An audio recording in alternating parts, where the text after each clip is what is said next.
கர்த்தர் நல்லவர், அவர் கிருபை என்றும் உள்ளது. ஆமென் சொல்லலாமா? தாழ்விலும் உயர்விலும் கர்த்தருடைய கிருபை என்றும் உள்ளது.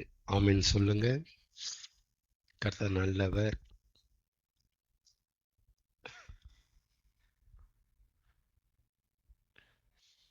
சூரியனை தேவன் படைச்சதுனால பகல் உண்டானதா, இல்ல சூரியன் படைக்கிறதுக்கு முன்னாடியே உலகத்துல பகல் இருந்துச்சா?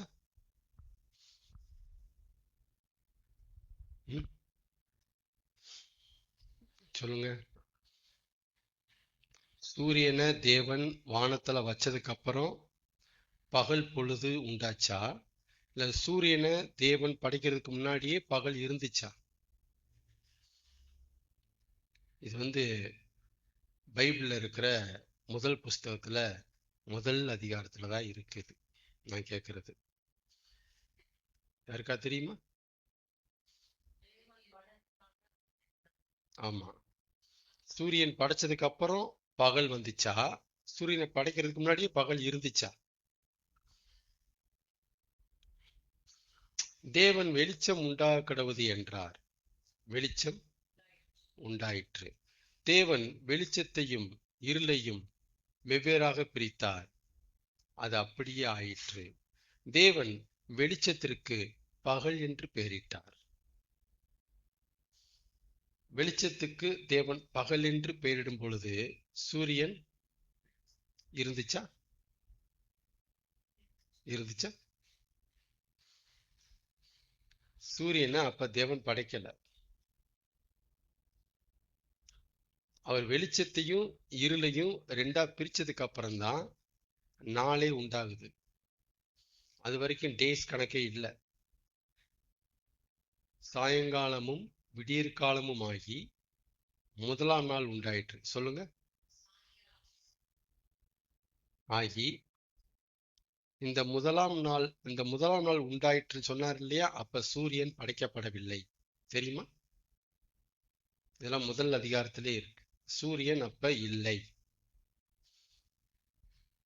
சரிங்களா? அப்ப சூரியனை வச்சு பகல் இல்லை. நம்ம நினைச்சிட்டு இருக்கிறோம் பகல் பொழுது சூரியனால் வந்தது. இல்லை, இல்லை. சூரியனை படைக்கிறதுக்கு முன்னாடியே ஆண்டவர் வெளிச்சம் கடவுள்ட்டு ஒரு வெளிச்சத்தை உண்டாக்குனார். அந்த வெளிச்சத்துக்கு தான் தேவன் பகல்னார். அந்த இருளுக்கு தான் தேவன் இரவுனார். சரிங்களா? அதெல்லாம் புரிஞ்சுக்கணும். படைப்பின் ரகசியங்கள் இப்படிதான் ஆண்டவர் படைச்சிருக்கிறார். பகலை ரூல் பண்ண சூரியனை தேவன் படைச்சார். பகலை ஆளுகை செய்ய சூரியனை தேவன் வானத்துல படைச்சார். ராஜா மாதிரி இருந்து ஆளுகை பண்ணுது. வெட்ட பப்பளப்பான்னு எல்லாம் தெரியுதா? அது சூரியனால. ஆனா சூரியனை படைக்கிறதுக்கு முன்னாடியே ஒரு விதமான வெளிச்சம் இந்த பூமியில இருக்கு அப்படிங்கிறத நம்புங்க. சூரியனாலதான் வெளிச்சம் இல்லை, பகல் இல்லை. சூரியன் இல்லாமே ஒரு பகல் இருக்கு. கர்த்தர் நல்லவர். அதை புரிஞ்சுக்கலாம். 1 பேதுரு 4ஆம் அதிகாரம் 19. சீக்கிரம்.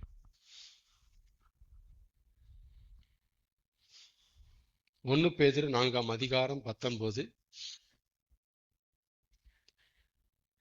1 பேதுரு 4ஆம் அதிகாரம் 19வது வசனம்.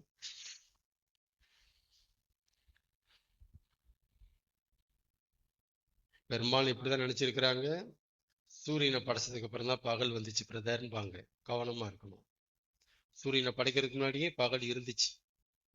அந்த பகல் எப்படி இருந்துச்சுன்னா, தேவன் வெளிச்சம் உண்டாக்கணும்னு சொன்ன அந்த வெளிச்சத்துல பகல் வந்துச்சு. ஆகையால் தேவனுடைய சித்தத்தின்படி பாடு அனுபவிக்கிறவர்கள் நன்மை செய்கிறவர்களாய்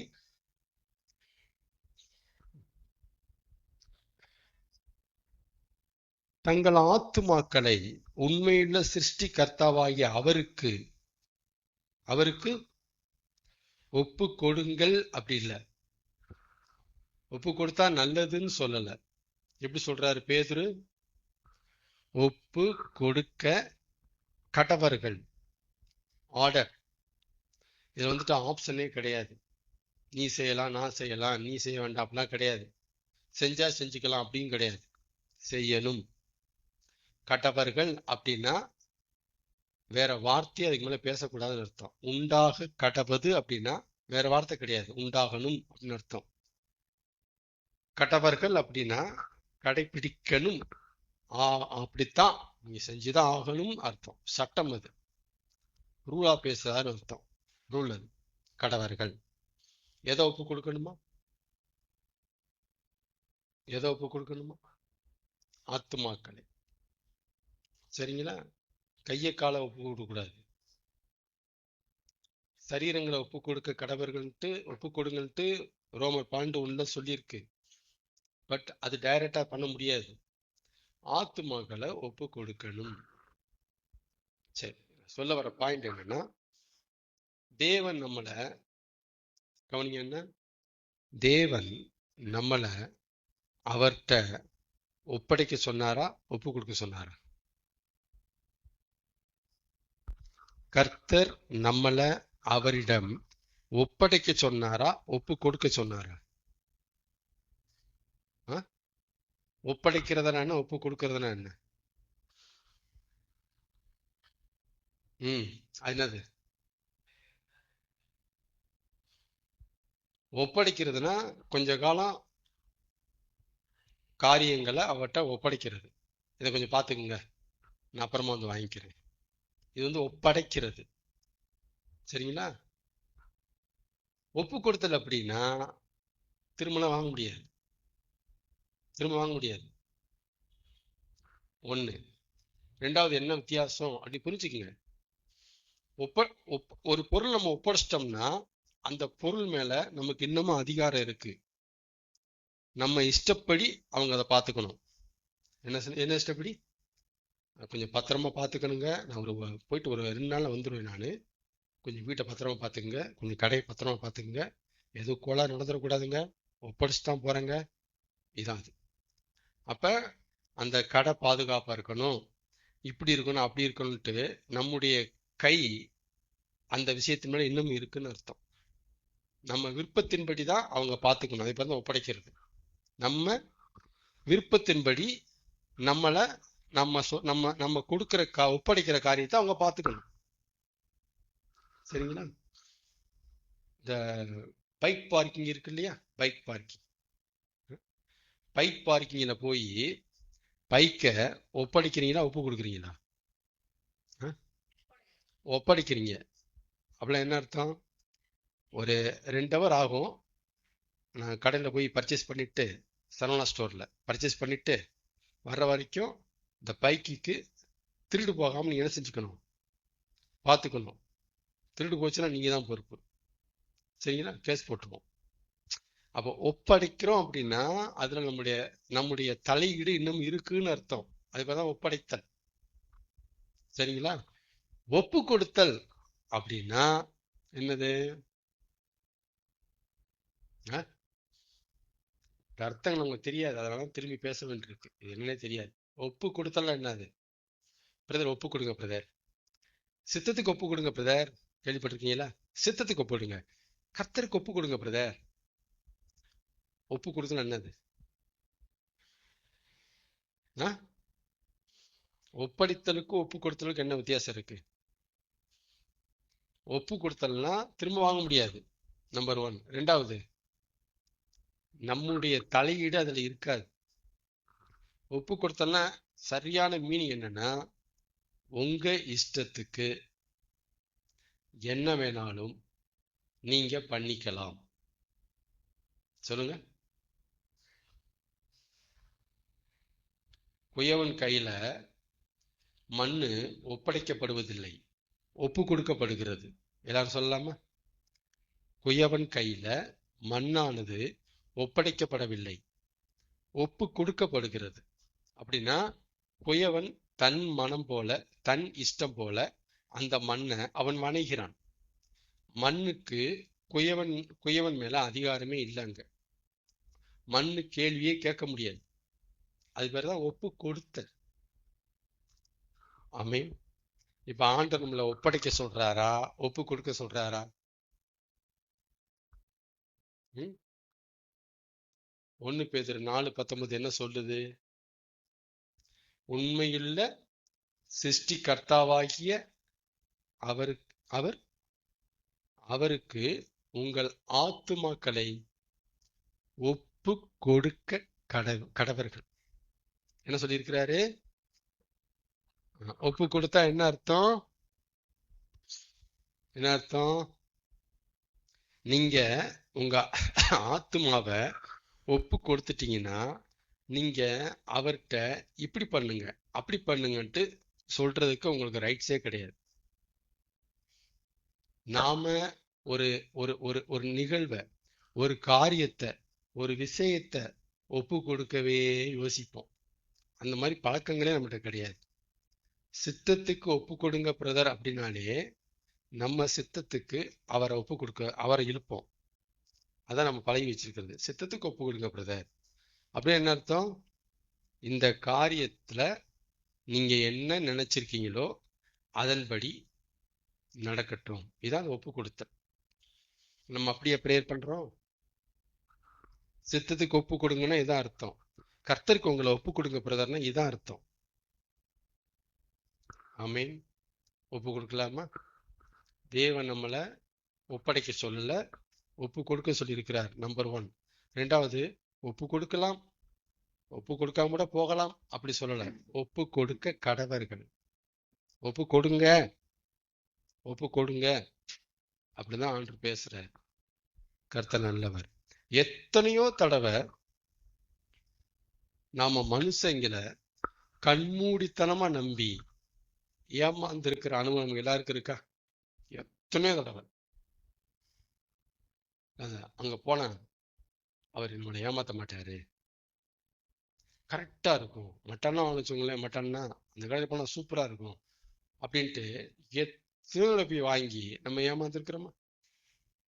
இங்க வாங்கினா நல்லா இருக்கும், அவர் நம்மளை ஏமாத்த மாட்டாரு, இவர் நம்மளை ஏமாத்த மாட்டாருன்ட்டு கண்மூடித்தனமா நம்பி ஏமாந்த அனுபவம் நமக்கு நிறைய இருக்கு. ஆனா கர்த்தரை மட்டும் அந்த மாதிரி கண்மூடித்தனமா நம்ம யோசிப்போம். யோசிக்கிறோமா? நம்ம யோசிப்போம். கண்மூடித்தனமா நம்ம யோசிப்போம். ஆனா மனுஷர்களை நம்பி இருக்கிறோம், ஏமாறவும் செஞ்சிருக்கிறோம். ஆனா இதே மாதிரி ஒரு நம்பிக்கைய கர்த்தர் மேல வைங்க அப்படின்னா தயங்குவோம். கண்ணை மூடிட்டு நம்புங்கப்பா அப்படின்னா யோசிப்போம். 1008 கேள்வி. இப்படி இருக்கும்போது எங்கிட்டு போய் ஒப்பு கொடுக்கிறது? எப்படி ஒப்பு கொடுக்க முடியும்? ஒப்படைக்கிறது கூட ஈஸியா வருவாங்க, ஆனா ஒப்பு கொடுக்கணும் போது ரொம்ப கஷ்டம். அவர் இஷ்டத்துக்கு நம்மளை என்ன வேணாலும் பண்ணிக்கலாம் அப்படின்னா ரொம்ப கஷ்டம். எப்படி நம்புவாங்க அதை? அப்படி சொல்றவங்க இருக்கிறோமா? ஆண்டவரே, உங்க மனம் போல நீங்க என்ன வேணாலும் பண்ணிக்கலாம் ஆண்டவரே அப்படின்னு சொல்றவங்க இருக்கிறாங்களா? நிறைய பேர் இருக்கிறாங்களா? இருக்கிறாங்களா? உங்க இஷ்டத்துக்கு என் வாழ்க்கைய நீங்க என்ன வேணாலும் பண்ணிக்கலாம் ஆண்டவரே அப்படி சொல்றவங்க இருக்கிறாங்களா? மனப்பூர்வமா, மனதார அவர் இஷ்டத்துக்கு விட்டாச்சுப்பா, என்னவாது ஆயிட்டு போகுதுப்பா, நமக்கு தேவையில்லைப்பா அப்படின்னு அந்த அளவுக்கு கர்த்தரை நம்புறவங்க இருக்காங்களா? அதான் கேள்வி. அந்த அளவுக்கு கர்த்தர் மேல நம்பிக்கை இருக்கா? என்ன ஆனாலும் பரவாயில்ல, நான் விடுறேன், நிலைமை எவ்வளவு மோசமா போனாலும் பரவாயில்ல, நான் கண்டுக்கல, நான் விடுறேன், உங்களை விட்டாச்சு, வண்டியை விட்டாச்சு, நீங்க என்னமா பண்ணிக்க வண்டியை. அந்த அளவுக்கு கர்த்தர் மேல நம்பிக்கை இருக்கிறவங்க இருக்கிறாங்களா? கர்த்தர்ட்ட இருந்து வாங்குறதுக்கான நம்பிக்கை நிறையவற்ற இருக்கு. ஆனா கர்த்தர்ட்ட தங்களை ஒப்பு கொடுக்கிற நம்பிக்கை இருக்கா? பைபிள்ல இருக்கு. ஒப்பு கொடுக்க கடவர்கள்னு சொல்றாரு. அது குறிப்பா எதை ஒப்பு கொடுக்கணுமா? உங்க கை காலை கிடையாது, கண்ணை கிடையாது, வாயை கிடையாது. எதை ஒப்பு கொடுக்கணும்? ஆத்துமாவை ஒப்பு கொடுங்க, உங்களையே ஒப்பு கொடுங்கிறார். ஆமென்.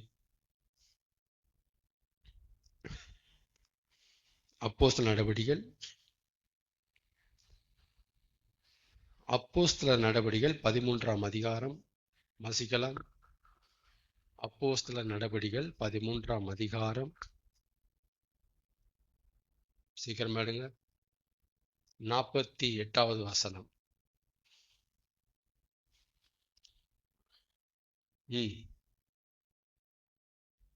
புறஜாதியார் சுவிசேஷ வசனத்தை கேட்டு சந்தோஷப்பட்டு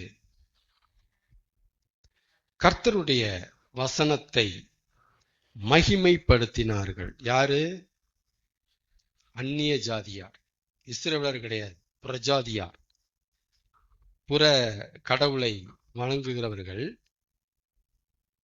சுவிசேஷ வசனத்தை கேட்டு கர்த்தருடைய வசனத்தை மகிமைப்படுத்தினார்களாம். அப்புறம்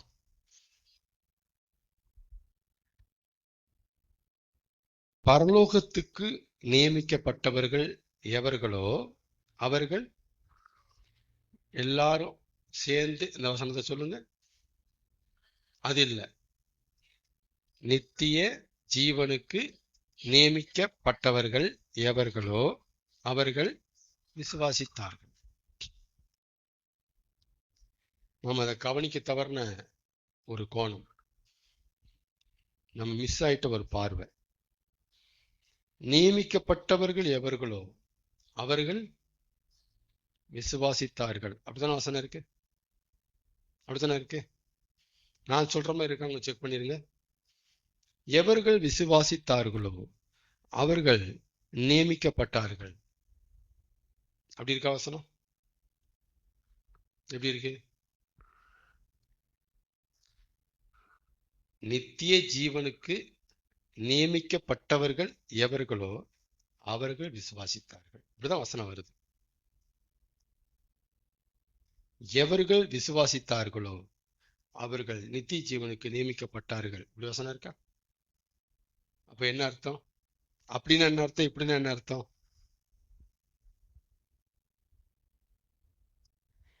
என்ன அர்த்தம்னு ரெண்டு ஒண்ணா? ரெண்டு ஒண்ணா வேற வேறையா? நீங்க விசுவாசிச்சீங்க, நியமிக்கப்பட்டீங்க. இல்ல பிரதர், நியமிக்கப்பட்டிருந்தீங்க அதனால விசுவாசிச்சீங்க. ரெண்டு ஒண்ணா? ஒண்ணு கிடையாது. அப்ப நியமிக்கப்பட்டவர்கள் விசுவாசித்தார்கள். அதான் நான் ஸ்ட்ராங்காவே திரும்ப திரும்ப பேசிட்டு இருக்கிறேன். விசுவாசிக்கிறவர்கள் நியமிக்கப்படல, நியமிக்கப்பட்டவர்கள் தான் விசுவாசிக்கிறார்கள். விசுவாசிக்கிறவர்கள் அவர் ஆடா மாறவில்லை, அவர் ஆடா இருக்கிறவர்கள் தான் விசுவாசிக்கிறார்கள். திரும்ப சொல்றேன், விசுவாசிக்கிறவர்கள் அவருடைய ஆடுகளாக மாறுவது இல்லை, அவருடைய ஆடுகளாக இருக்கிறவர்கள் தான் விசுவாசிக்கிறார். அப்ப நியமிக்கப்பட்டவர்கள் தான் விசுவாசிக்கிறார்கள். ஆமென். அப்ப பரலோகத்துக்கு நியமிக்கப்பட்டவர்கள் மிஸ் ஆக முடியாது. ஏன்னா அவங்க விசுவாசிப்பாங்க.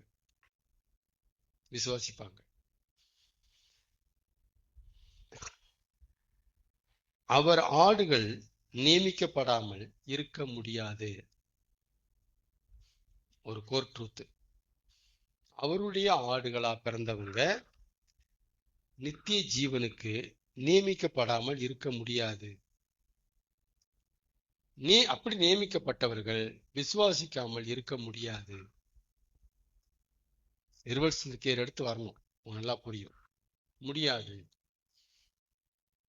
அதனால அவர் ஆடுகள் பரலோகத்துக்கு வருவது கேரண்டி. இப்ப நியமிக்கப்பட்டவர்கள் தான் விசுவாசிக்கிறார்கள், சரிதானே? இப்ப பரலோகத்துக்கு வரக்கூடிய ஆட்கள் நியமிக்கப்பட போகிறார்களா, நியமிக்கப்பட்டு இருக்கிறார்களா? நித்திய ஜீவனுக்கு இனிமேத்தான் ஆட்கள் நியமிக்கப்பட போறாங்களா, நியமிக்கப்பட்டு முடித்து விட்டார்களா? இல்லையா? நியமிக்கப்பட்டு முடித்து விட்டாச்சு. அப்ப அவர்கள் விசுவாசிப்பார்கள். இதை அப்படியே வச்சுக்கோங்க. 1 பேதுரு 2:8 வாசிங்க. 1 பேதுரு 2:8 வாசிக்கலாம். 1 பேதுரு 2:8. 1 பேதுரு 2:8. நம்ம இந்த வசனங்கள்லாம் நம்ம பழகவே இல்லை. இந்த மாதிரி வசனம் எடுத்து பேசுறதுமே இல்லை. ஒரு 1 பேதுரு 2:8. அதுக்கு முந்தின வசனம் ஆகையால் விசுவாசிக்கிறவர்களுக்கு அது விலையேற பெற்றது, கீழ்ப்படியாமல் இருக்கிறவர்களுக்கோ வீட்டை கட்டுகிறவர்களால் தள்ளப்பட்ட பிரதான மூளைக்கல்லாகிய அந்த கல் இடறுதலுக்கான கல்லும் விடுவதற்கு ஏதுவான கண்மணியும் ஆயிற்று. இப்ப 8 வசனம். அவர்கள் திருவசனத்துக்கு கீழ்ப்படியாதவர்களாய் இருந்து இடறுகிறார்கள். இங்க பாரு, கவனிங்க. அடுத்த ஒரு வசனம் இங்க வந்திருக்கு பாருங்க.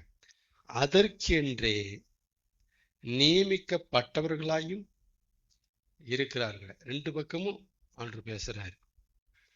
இவங்க ஏன் திருவசனத்துக்கு கீழ்ப்படியாம இருந்து இடறுகிறார்கள்னா, அதற்கென்றே நியமிக்கப்பட்டவர்களாயும் இருக்கிறார்கள். அப்ப விசுவாசிக்கிறவர்கள் நியமிக்கப்பட்டாச்சு, விசுவாசி ஆதவர்களும் நியமிக்கப்பட்டாச்சு. இதுதான் சொல்றேன். அவனாடு அவராடுன்னு பிரிச்சு பேசிட்டு இருக்கிறாங்க. நியமிக்கப்படல நித்திய ஜீவனுக்கு, அதனால விசுவாசிக்கல. இவர்கள் நியமிக்கப்பட்டிருக்கிறார்கள், அதனால விசுவாசிக்கிறார்கள். ஆமென். கர்த்தர் நல்லவர். சங்கீதம் 147:1. சங்கீதம் 147:1.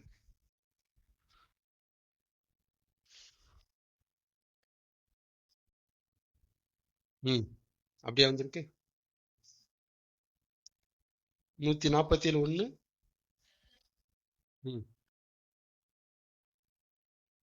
நல்லது.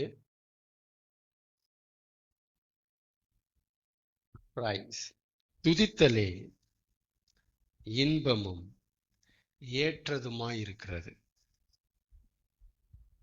அதென்ன துதித்தலே இன்பம்ங்கிறாரு சங்கீதக்காரர். துதித்தலே இன்பம். அதனால துதி இன்பமா இருக்கா? என்ன துதி இன்பம்?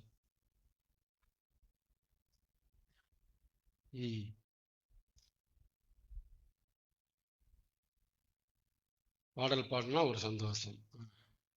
துதித்தலே இன்பம். கவலை மறந்துடும். கர்த்தர் நல்லவர். துதிக்கிறது ஏன் இன்பம் பைபிள் சொல்லுது? துதினா நமக்கு என்னன்னு தெரியணும். துதி அப்படின்னா அவரை பத்தி அவர்கிட்ட நாம சொல்றது. சொல்லுங்க, துதினா என்னது?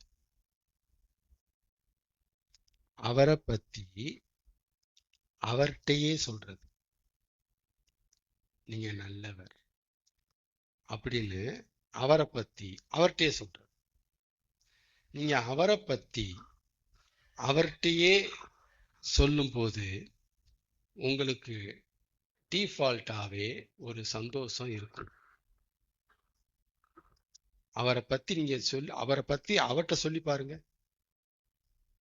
நீங்க எவ்வளவு பண்ணீங்க தெரியுமா? ஆண்டவரே, நான் அவரை பத்தி அவர்கிட்டயே பேசுங்க, உங்களுக்கு சந்தோஷம் இருக்கும். அதனாலதான் துதித்தலே இன்பமும் பைபிள் சொல்லுது. ஏன் துதித்தல் நமக்கு இன்பமா மாறுதுன்னா, அவரை பத்தி அவர்கிட்ட சொல்றது நம்ம மனசுக்கு சந்தோஷத்தை கொடுக்குது. நீங்க துதியை இந்த மீனிங்ல பார்க்கணும். துதிக்கிறோம் அப்படின்னா ஏதோ நம்ம கடவுளை ஒப்பிக்கிறோம் இல்ல, அவரை பத்தி அவர்கிட்ட நிதானமா பொறுமையா சொல்றது. அவரை பத்தி அவர்கிட்டயே சொல்றோம். என்னடா என்னை பத்தி என்கிட்டயேவா? ஆமாண்டவர். அவரை பத்தி அவர்கிட்ட சொன்னா அதுக்கு பேர் என்னது? துதி. அது பேர் என்னது? துதினா என்னது? அவரை பத்தி அவர்கிட்ட சொல்றது. இனிமே இப்படி இப்படி அர்த்தத்தை புரிஞ்சுக்குங்க. துதினா என்னது? அவரை பத்தி அவர்கிட்டே சொல்றது. அவரை பத்தி அவர்கிட்டே சொன்னா அது துதி. அவரை பத்தி மக்கள்கிட்ட சொன்னா அது செய்தி. அது செய்தி. சரியா? துதி வேற, செய்தி வேற. இப்ப அவரை பத்தி நான் உங்கள்கிட்ட சொன்னா அது என்னவா மாறுது? மெசேஜ். மெசேஜ் கொடுக்கிறாரு. மெசேஜ்.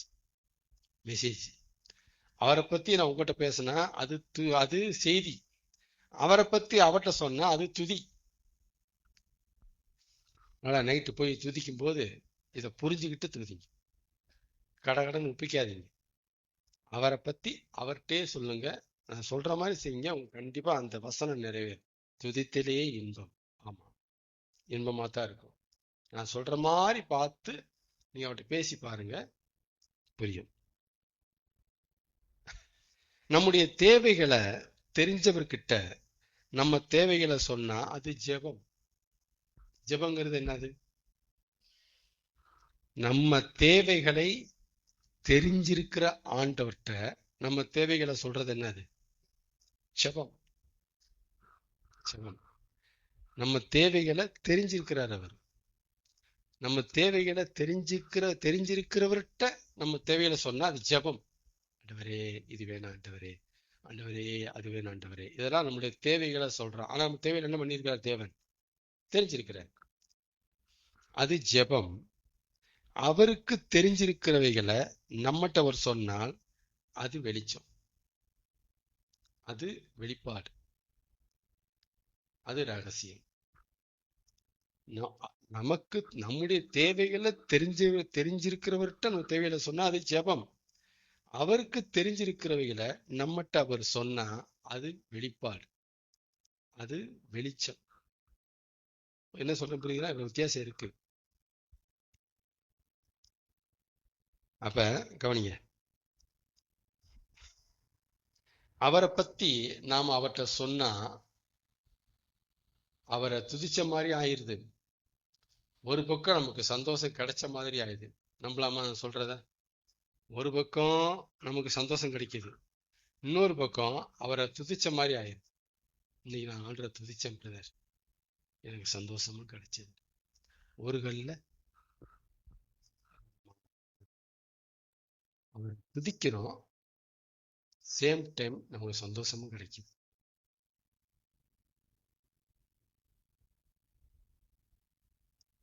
அவரை பத்தி அவர்கிட்ட நாம சொன்னா நம்ம மனசுக்கு சந்தோஷமா இருக்குல்ல. அதனாலதான் தேவன் என்னை துதிக்க வேணான்ட்டு அவர் சொல்லல. தடை பண்ண மாட்டேங்கிறார். ஏன் நம்ம தேவன் அவரை துதிக்கணும், அவரை புகழணும், அவரை போற்றணும் எதிர்பார்க்கிறார்னா அவர் தற்புகழ்ச்சியை நாடுகிறவர் அல்ல. எனக்கு அது பெருமையா இருக்கலாம். நீ சொல்ல அப்படி பெருமையா இருக்க. எனக்கு தாக்கணும், அப்பதான்டா ஏறும். என்ன சொல்லுங்களா? அப்படி நல்லவர், வல்லவர், வீராதி வீரர், சூராஜ் சொல்லுங்கடா. அவ்வளவுதான் கொஞ்சம் நல்லா உற்சாகமா இருப்பேன் அப்படிங்கிறதுக்காக ஆண்டு நம்மளை துதிக்க சொல்லல. நீங்க துதிச்சீங்கன்னா உங்களுக்கு இன்பம். நீங்க துதிச்சீங்கன்னா உங்க ஆத்மாவுக்கு சந்தோஷம், உங்களுக்கு நல்லது. சரி, இந்த பசங்க நம்மளை துதிச்சாங்கன்னா, நம்மளை பத்தி நம்மகிட்ட சொன்னாங்கன்னா அவங்க மனசுக்கு ஒரு ஆறுதல், ஒரு மனசுக்கு சந்தோஷம் கிடைக்குது. தடை பண்ண வேண்டாம். சந்தோஷமா இருக்க. அப்ப தேவன் நம்மளை துதிக்க சொல்றது சுயநலம் இல்லை. சுயநலத்துல சொல்லல, அவர் பொது நலத்துல சொல்றாரு. நம்ம நலம், நமக்காகத்தான் ஆண்டவர் துதிக்க சொல்லுகிறார். ஆமென் சொல்லுங்க.